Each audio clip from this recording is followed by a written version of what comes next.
থেকে বলতে চাই, যারা এই সমস্ত এই রইসুদ্দিন সাহেবকে যারা নির্মমভাবে শহীদ করেছে তাদেরকে সঠিক তদন্ত করে তাদের জন্য সর্বোচ্চ শাস্তি ফাঁসির দাবিতে আজকে আমরা এই মানববন্ধন থেকে আমরা দাবি জানাচ্ছি তাদের যে সর্বোচ্চ যেন তাদের ফাঁসি হয়। আর না হলে আমরা কিন্তু এখন রাজপথে চলে এসেছি। আমরা চাইলে আমরা সারাটি দেশ আমরা মুহূর্তের মাঝেই অচল করতে সক্ষম। কথা বলে ঠিক কিনা? আমরা কিন্তু সেই সুন্নি মুসলমান, আমরা কিন্তু অন্যায়ভাবে গাড়ি ভাঙচুর এবং মানুষকে অত্যাচার জুলুম আমরা কখনো করিনি এবং করবও না।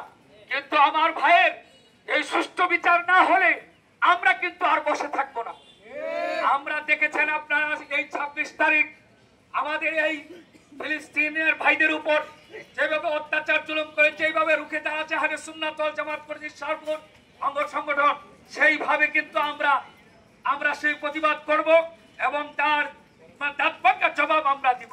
আমি এই বলে আমার অসমাপ্ত আলোচনা শেষ করছি। আসসালামু আলাইকুম ওয়া রাহমাতুল্লাহি ওয়া বারাকাতুহু। এ পর্যায়ে বক্তব্য দেওয়ার জন্য অনুরোধ করছি জনাব মোহাম্মদ মাওলানা বাসির আহমদ আশিক সাহেবকে।